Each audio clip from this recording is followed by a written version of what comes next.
Hello, welcome to day 10. And today I'm going to talk about probably one of my biggest things that I've had to embrace, might be the right word there, as a part of one of my survival strategies. And not fight or fix, because that's really important to determine we're not broken. We don't need fixing. We don't need to correct or fix ourselves, where we develop these survival strategies to survive, and essentially they're driven by these unconscious beliefs that I've talking about. And so we want to dissolve beliefs, but it doesn't mean that our inner child, our programming, our conditioning, software, whatever you want to call it, just disappears. It's always going to be with us, and we're going to go back. We flip-flop back and forward, and it's just about practicing every day. And the more you practice, the less you flip-flop, but you still need to practice every day. And my strategy growing up was avoidance. It was hiding. And there's two ways you can really live. And if we think about our attention, where our attention goes, our energy goes. What I'm focusing on is what my reality is. Like if you think about our attention, all the things we can put our attention on in any moment, that's what we see, that's what we live, that's what we feel, that's our reality. And so if that's on my thoughts or my emotions or whatever it is, or whatever I see or feel, that's my reality. And we can either choose to put our attention on avoiding what we don't want, which is essentially fear and survival mode. So it might be avoiding rejection, conflict, feeling left out, disappointed, avoid feeling sad, or whatever we're avoiding. And so your life can be designed around that. And for my whole life it was, up until probably when I was 26. I wanted certainty. So for me, money was safety. Avoiding friendships and social situations and having like social anxiety was a way as well to avoid rejection and conflict and feeling like I'm not wanted. So there's all these things that I avoided. I avoided so many opportunities in my life because that was my strategy. That was if I can stay safe and hide, then I'll be safe. And it makes sense. That was my survival strategy. I remember growing up, I decided somewhere that it was safer to perform, to be someone else and hide my true self and avoid showing. I thought that if I was myself, something bad would happen. And a lot of people feel this. And so we create this mask, this performance that I've talked about to fit in and hide or whatever it is. People are different. People might be the opposite, to avoid it and I guess force and get things and go after and make themselves big to keep them safe. My strategy was to play small, hide, and avoid. And I remember growing up, like I never told anyone what I wanted. Like it just wasn't even a consideration. I would just be constantly analyzing the situation to see how I could fit in and just play small and hide and avoid any attention on me. And so I wouldn't say my dreams or whatever it was. I'd play small. And I remember choosing my high school subjects, and I think it was like year 9, and I had to go see the guidance counselor because they were helping us with our subjects. And I'd chosen my subjects, and he asked me and he said, why did you choose these? And I was like, people, I got good grades, some I got good grades in, and my parents and people told me that, yeah, I should do it because I'm good at it. And he just looked at me and he said, what do you want to do? And it wasn't a consideration at all in my life. I already had my life planned out. I was going to go to uni, I was going to get a job, I was going to earn money, I was going to not do anything outside the norm, and I was just going to play it safe. Like it wasn't even a consideration that there was any other path. And so that was my path, because that was all I knew. And it's no one's fault. It's not blaming anyone. That's just what I knew. And performing and achieving was the way that I got validation and approval. So that's what I did. And yeah, so I lied and I told him, yeah, this is what I want to do. Because again, avoidant, not telling the truth, right? And avoid that conversation. I didn't want to have a tough conversation. I didn't want to think about what I wanted, because that was foreign to me. It was easier just to fit in. And that's no one's fault. That was my decision, my responsibility. And it led me here today. So we all have these constraints, and that was mine. But it led me to a place where I thought the only way to finally be me, because there was always this voice inside of me that knew I was playing a role, that knew I wasn't being me, and it caused a lot of pain. And at 19, I had all these changes in my life. I had a rare tropical bacteria in my blood, and it destroyed my whole body, so I couldn't play football anymore, which was my whole life at the time, so I couldn't do that. I moved out and just lived with my brother, so I didn't have home anymore. I started university, and I lost so many things in my identity. Probably like the three main things in my identity shifted, and I didn't know what to do. And so I started drinking more. Binge drinking culture in Australia is really big, and partying, and that gave me, at ease my social anxiety. But it led me to a pretty dark place because I was just putting a Band-Aid over my problems.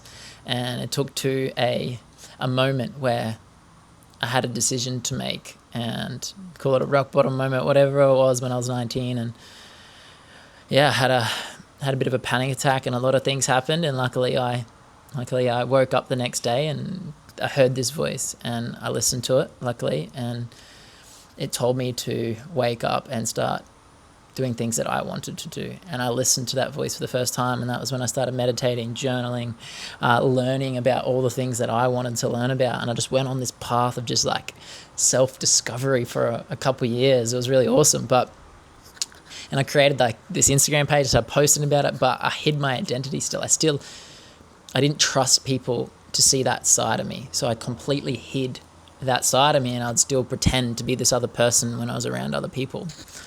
And so I did that for a few years, and eventually I even just stopped doing the stuff I liked again, because I got so caught up in the performance. And when you're in that performance, everyone's validating you because you're all on the same path. Like it was, get the good job, perform at your job, the relationships, the money, all these things that people tell you want, and holidays, and but none of it felt like me. I struggled because I knew it was all fake, and all I wanted to do was just tell the truth and be me. But my strategy was to avoid and hide, so I couldn't. And yeah, and again, that led me to a spiral, because when you ignore yourself and that voice inside of you that wants to tell the truth and be itself and express itself and create, that we all have, slowly bits of your life force, your energy, your ambition stuff just dies. And slowly that happened to me, because I was waking up and I was playing the role, I was putting on the mask, I was going to work, and I was living in this survival loop, because again, I was focusing on avoiding what I didn't want. And what I didn't want was to be alone, to not have approval, to not have a validation, to not be loved. And like that's what love was to me, that approval and validation that I got from people. So I didn't understand. But the other side of focusing, if we don't focus our energy on what we want to avoid, the other side of that is focusing our energy on what we want to create. And it took me to a rock bottom moment again when I was 26, and this time I decided not only to just listen to that voice inside of me and take action, but also to tell the truth about who I was, and tell the world and tell everyone, and my relationships and my friends and family, and just be me. And that was not an easy process. It was probably the hardest thing I have ever done, but it was the best decision that I ever made, because I started to take action towards creating the life that I actually wanted, instead of focusing all my attention and energy on avoiding what I didn't want.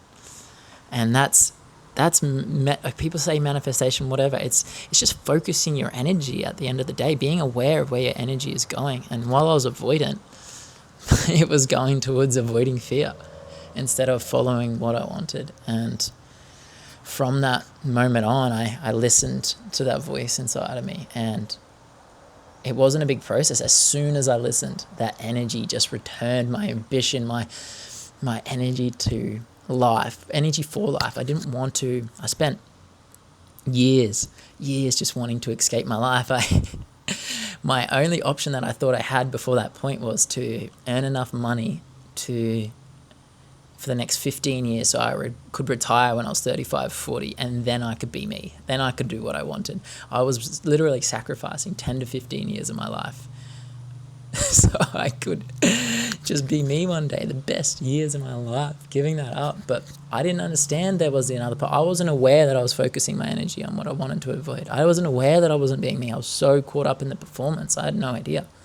And so I wish I knew there was another path, because I thought my options was run away and escape, or close my eyes and just deal with the suffering.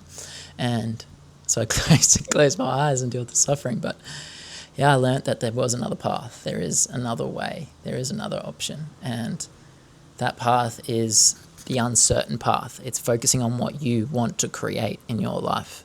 And the reason it's uncertain is because no one can tell you your path, because it's yours. I was following the predictable, the norm, the safe, whatever you want to call it, path. And no wonder it just didn't fit. It wasn't mine. The cost of, we don't realize, we think there's a cost of following.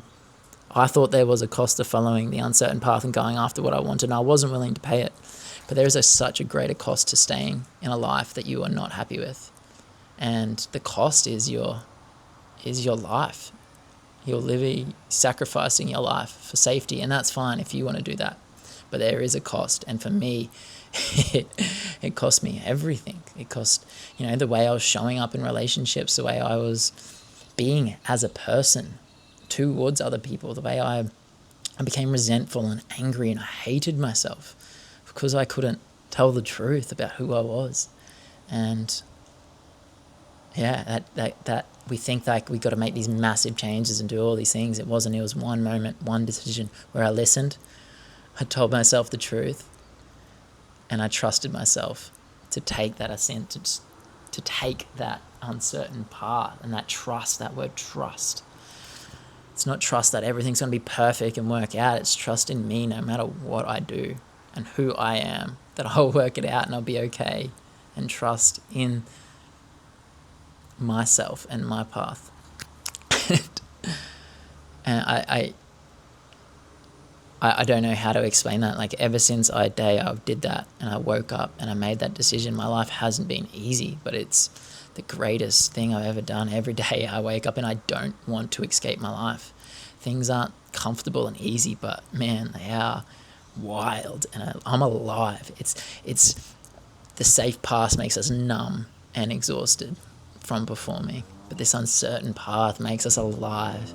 And yeah, it doesn't get rid of your fear, but you face your fears and you eat those death cookies, and your life force returns, and you get to live this life of, there's still ups and downs, but the stories and the arcs and the connections. If there's one thing that I wouldn't, and this is the reason I'll never go back no matter what happens, is the connection to myself, to nature, and to others. I can't just describe in words how amazing that is, to feel so accepted and loved in this world as me. And you can never do that you can never receive love and that connection until you are you, because otherwise they're loving the performance, and that's not real. Or a part of you does, so you can't actually receive it, even if it's there.